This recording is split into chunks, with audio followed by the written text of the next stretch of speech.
Hello guys, तो आप सब कैसे हैं। आज डे 10 और भी 16 में बात करने वाले हमारे पास कुछ रेसिपीज हैं जिनके क्या होते हैं सेकाई या भाप दे जाते हैं या निबुलाइजेशन कराए जाते हैं जब सांस रिलेटेड प्रॉब्लम्स होती है या कोई बीमारी है या कोई कौन सी प्रॉब्लम्स होती है। तो सबसे पहले आज हम एक एक करके जानेंगे। क्या सबसे पहले हम जानेंगे COPD क्या होता है। COPD एक बीमारी है जिसको प्रोग्रेसिव लंग्स डिजीज़ भी बोलते हैं। अब हम जानेंगे इसमें होता क्या है।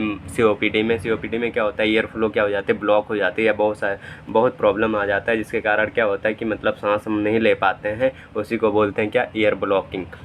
हम जब ईयर फ्लो ब्लॉक हो जाएगा तो हम सांस नहीं ले पाएंगे, तो हमें क्या होगी, सांस लेने में डिफ़िकल्टी होगी सबसे पहला। दूसरा हमारा क्या होगा, चेस्ट टाइटनेस हो जाएगा। तीसरा हो सकता है स्पूटम बनने लग जाए, कफ आने लग जाए, खांसी। अब स्पूटम क्या है, हमारा बलगम जो आते हैं। अब इसके अलावा हमें हेडेक हो सकता है। इसके अलावा हमारी BP इंक्रीज़ हो सकती है। अब हम बात करने वाले हैं क्या, घबराहट भी होगा इसमें। अब बात करने वाले हमारे पास दूसरा डिजीज़ है जो अस्थमा बोलते हैं, जिसको अस्थमा में क्या हो जाता है कि हमारे जो ईयर फ्लो वाले रास्ते हैं उसमें क्या हो जाते हैं, सूजन आ जाती है। सूजन और इन्फ्लामेशन हो जाता है जिसको बोलते हैं क्या, सूजन।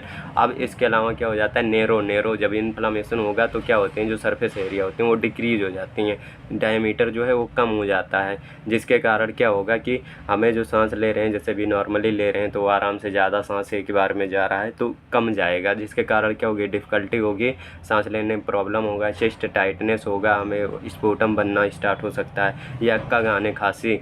अब बात करने वाले हमारे पास तीसरा डिजीज़ जो है एम्फाइसीमा। एम्फाइसीमा एक ऐसी डिजीज़ है जिसमें क्या हो जाते हैं, एल्वेओलाई या ईयर सेक कह सकते हो, जहाँ पे हमारे गैस एक्सचेंज होते हैं। मतलब जो सांस हम ले रहे हैं फेफड़े में जा रहा है, लंग्स में जा रहा है, लंग्स में जाने के बाद में हमारे ब्लड वेसल्स या कह सकते हैं नसों में से जब हमारे एक्सचेंज होते हैं गैस आपस में, तो वहाँ पे क्या हो जाते हैं कि जो एयर सेक होते हैं या एल्वेओलाई सेक होते हैं उसमें क्या हो जाते हैं, सोइलिंग आ जाता है। जिसके कारण क्या हो जाती है, थिकनेस आ जाती है या उसके जो पार्ट्स होते हैं, जो चेम्बर्स होते हैं वो कम हो जाते हैं। जिसके कारण क्या होगा, सांस हम ले रहे हैं लेकिन प्रॉपर एक्सचेंज नहीं हो पा रहा है गैस, तो वहाँ पे भी हमें प्रॉब्लम होगी, क्या, डिफ़िकल्टी हो जाएगा, शॉर्टनेस ब्रीथ हो जाएगा। और इसके अलावा क्या हो जाएगा, ब्रीथ रेट इंक्रीज हो जाएगा। अब हम बात करने वाले हैं, और चेस्ट टाइटनेस होगा, घबराहट होगा, सांस लेने में दिक्कत होगी, सिर में दर्द हो सकता है। और हम बात करने वाले हैं अब कौन सा, ब्रोंकोस्पाज्म में क्या होता है, सडनली अचानक से मतलब क्या हो जाता है कि हमारे जो ब्रोंक्यूल्स होते हैं इसमें क्या होते हैं कि इन्फ्लामेशन हो जाता है और सूजन हो जाते हैं। जिसके कारण क्या हो जाता है कि एयर सांस लेने में दिक्कत हो जाती है। जो अंदर के लेयर होते हैं, जैसे मान लो ये एक पाइप है, मैंने नाक से सांस लिया तो नाक के अंदर जो हमारे हैं वहाँ पे क्या हो जाएंगे, इन्फ्लामेशन हो जाएंगे। कहाँ पे, यहाँ पे नहीं होंगे, वहाँ पे होंगे जो ब्रोंकाई और ब्रोंक्यूल्स होते हैं। जैसे ये ट्रेकिया के बाद में ये हमारे ब्रोंकाई होता है, ब्रोंकाई से फिर डिवाइड होता है ब्रोंक्यूल्स में। तो क्या होगा, जैसे ये नाक के अंदर है तो ऐसे वहाँ पे अंदर क्या हो जाएंगे कि सूजन आ जाते हैं अंदर वाले लेयर में। जिसके कारण क्या होते हैं, जैसे मान लो भी ये इतना खुला हुआ है तो बाद में इतना खुला रह जाएगा, सूजन हो जाएगा तो और भी कम हो जाएगा, ब्लॉकेज भी हो सकता है। अब जैसे कि और ब्लॉकेज किन रीजन से हो सकता है, जैसे मान लो बहुत ज़्यादा स्पूटम बनना है, स्पूटम मतलब कि बहुत ज़्यादा बलगम बन रहा है, तब भी जैसे सर्दी होता है तो नेटा छिड़कते हैं तो उस समय क्या हो सकता है, ब्लॉकेज हो सकती है, क्योंकि सूजन रहेगा तो ब्लॉकेज हो जाएगा। या हम सब सांस लेते हैं तो हमारे लंग्स में क्या होते हैं, सिलिया सेल प्रेजेंट होते हैं जो रिस्पॉन्सिबल होते हैं स्पूटम को ऊपर लाने के लिए। तो अगर मान लो बहुत ज़्यादा बनेगा तो ऊपर लाते रहेंगे, फिर कहीं भी ब्लॉकेज हो सकता है। तो अब हम बात करने वाले हैं हमारे पास कौन कौन से रेसिपील्स हैं। अब पहुँचे हैं, एक एक करके बात करेंगे कि कौन से बीमारी में कौन सा भी यूज होते हैं। तो ये हमारे पास क्या है, बूडीकॉट्स है। बूडीकॉट्स इसमें क्या होते हैं, फार्मूला होते हैं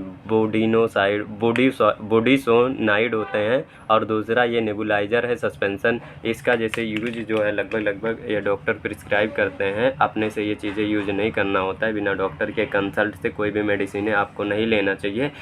अब हम बात करेंगे इसका, लगभग सुबह और शाम नॉर्मली यूज करते हैं, लेकिन डॉक्टर को जब ज़रूरत पड़ती है तो 2 से 3 बार प्रिस्क्राइब करते हैं। जो कि स्टाफ जो होते हैं, नर्स स्टाफ, वो क्या करते हैं, नेबुलाइजेशन कराते हैं पेशेंट को, या देते हैं भाप या सेकाई करते हैं पेशेंट का। तो अब ये इसमें हमारे कितना mg होता है, जो ये है 0.5 mg का है, जो 2 से 3 टाइम देते हैं। ये बड़ों के लिए है, एडल्ट के लिए। अब हम बात करने वाले हैं जो ये भी उसी बीमारी में सारे दिए जाएंगे, क्या, COPD, अस्थमा, और इसके अलावा कौन सा, एम्फाइसीमा या ब्रोंकोस्पाज्म हो रखा है तब, या शॉर्टनेस ब्रीथ है तब। अब हमारे पास दूसरा है लिबोलिन। अब लेवोलिन जो है इसमें हमारा होता है लेवोसल्बुटामोल होता है, इनहेलेशन सॉल्यूशन है, जिसको इसको क्या करेंगे पहले तोड़ के उसमें हमारे नेबुलाइजर मास्क होते हैं उसमें डाल के उसके बाद मशीन से कनेक्ट कर देते हैं या डायरेक्ट ऑक्सीजन वाले से सप्लाई से कनेक्ट कर देते हैं, जिससे क्या होते हैं हमें सांस लेने में आराम मिल जाता है जब इसके वो भाप मिलते हैं। तो अब हम बात करेंगे कि इसमें जो ये है 0.31 है, ये छोटे बच्चों के लिए होता है, जैसे कि बिलो द 10 ईयर्स या 12 ईयर्स, मतलब 40 किलो से कम होने चाहिए। तो इसका सुबह और शाम में दिए जाते हैं, ये फास्ट एक्टिंग है। और ये वाला जो है हमारे पास 0.63 mg का है, ये बड़ों के लिए होता है और ये भी सेम यूजेज हैं। अब बात करने वाले हैं हमारे पास डुआलिन जो है, ये डुआलिन जो हमारे पास क्या है, ये लॉन्ग एक्टिंग है। जैसे कि मान लो किसी को बहुत ज़्यादा प्रॉब्लम्स है तो उस समय ये दिया जाता है, जैसे सांस लेने में किसी रीजन से प्रॉब्लम्स आ रही है कि उनको जल्दी जल्दी सांस लें या कोई बीमारी है जैसे अस्थमा COPD, तब उनमें दिया जाता है। तो अब हम बात करेंगे इसमें क्या क्या हमारे हैं, इप्राट्रोपियम है और ब्रोमाइड एंड लेवोसल्बुटामोल है जो कि रिस्पायरेटर सॉल्यूशन है। ये जो है डुआलिन 3 है। अब हम बात करेंगे कि इसका जो यूज वही सेम है। अब बात करेंगे हमारा ग्लाइकोहेल जो है, ये ग्लाइकोहेल जो है हमारा ये फास्ट नहीं लॉन्ग एक्टिंग है। इसमें ग्लाइकोपाइरोनियम जो है इनहेलेशन सॉल्यूशन ये 25 mcg है। तो इसको ग्लाइकोहेल हमारे पास 2 है। तो इसको जो डॉक्टर रहते हैं वो प्रिस्क्राइब करते हैं 2 से 3 टाइम, ज़रूरत पड़ने पे इसे 3 से 4 टाइम भी कर सकते हैं, लेकिन ये लॉन्ग एक्टिंग है तो इसको ज़्यादातर 2 टाइम ही करते हैं डॉक्टर। और बिना डॉक्टर के कंसल्ट से कोई भी मेडिसिन यूज नहीं करने होते। जैसे मैं बता रहा हूँ तो ऐसा नहीं कि यूज करना आप स्टार्ट कर दो, नहीं। इसका जो है COPD अस्थमा वगैरह में यूज होता है। अब ये हमारे पास है अस्थालिन। अस्थालिन का जो यूज है ये मेन जो है अस्थमा के लिए होता है या सांस लेने में बहुत ज़्यादा प्रॉब्लम्स होती है, निमोनिया में भी यूज किया जाता है। 2 से 3 टाइम्स यूज किए जाते हैं। इसमें हमारे क्या है सल्बुटामोल है, या आ रहा है खांसी से रिलेटेड प्रॉब्लम है तब भी आप यूज कर सकते हैं। ये बिना डॉक्टर के कंसल्ट से नहीं यूज करना रहेगा। अब ये हमारे पास क्या है एप्रावेंट जो हमारे पास एप्राट्रोपियम जो है नेबुलाइजर सॉल्यूशन है। अब ये बात करेंगे इसमें जो है 500 mcg होता है। अब ये जो है ये भी फास्ट एक्टिंग है। अब इसका बात करेंगे कि कहाँ कहाँ यूज करते हैं, जैसे अस्थमा हो गया, निमोनिया हो गया और इसके अलावा क्या हो जाएगा COPD हो गया या सांस लेने में बहुत ज़्यादा डिफिकल्ट है तब दिए जाते हैं। अब एक डिजीज़ हमारा छूट गया था, कौन सा, निमोनिया। निमोनिया में क्या होता है हमारे जो अल्वोलाई सेक होते हैं जहाँ पे गैस का एक्सचेंज होता है, वहाँ पे क्या हो जाते हैं अल्वोलाई में, देखो 2 लंग्स रहते हैं फेफड़े, तो एक में भी हो सकता है, दोनों में भी हो सकता है। ज़्यादातर ये छोटे बच्चों में देखा जाता है जो न्यूबॉर्न होते हैं, जिनको 2 दिन 4 दिन, इनमें ज़्यादातर होने का चांस रहता है। क्यों? क्योंकि उनके इम्यून सिस्टम जो रहते हैं वो वीक रहते हैं। अब हम बात करेंगे उसमें क्या हो जाता है, एल्वोलाई जो होता है उसमें क्या हो जाते हैं, फिल हो जाते हैं वाटर, कौन से फ्लूइड। अब वो हो सकते हैं नॉर्मल फ्लूइड भी हो सकता है या कोई भी फ्लूइड हो सकता है, जिसके कारण या स्पूटम हो सकता है। स्पूटम मतलब बलगम बनने लग जाता है, जिसके या पस बनने लग जाता है या कह दो म्यूकस बनने लग जाता है, जिसके कारण पस नहीं बनेगा, म्यूकस, पस नहीं बनेगा, क्या बनेगा, म्यूकस बनेगा या फ्लूइड कोई भी भर जाता है। तो वो डॉक्टर्स जो रहते हैं वो देख के कि मतलब एक फेफड़े में है या दोनों में है, तो वो डॉक्टर रहते हैं वो चेक करते हैं बच्चों को, उसके बाद में वो बताते हैं कि एक लंग्स में है या दोनों में। और जो इसमें क्या हो जाते हैं निमोनिया में, सांसें जो है नीचे ऊपर दोनों चलने लग जाती है, जल्दी जल्दी बच्चे सांस लेते हैं। अब हम बात करने वाले हैं, हमारे पास म्यूकोमिक्स एक इंजेक्शन आता है जिसका भी यूज जो है वो अस्थमा में नहीं करते हैं। इसके अलावा रिस्पायरेटरी सांस रिलेटेड प्रॉब्लम रहता है तब उसका यूज किया जाता है। अब हम बात करेंगे कि जो 200 mg रहता है उसमें पर ml रहता है।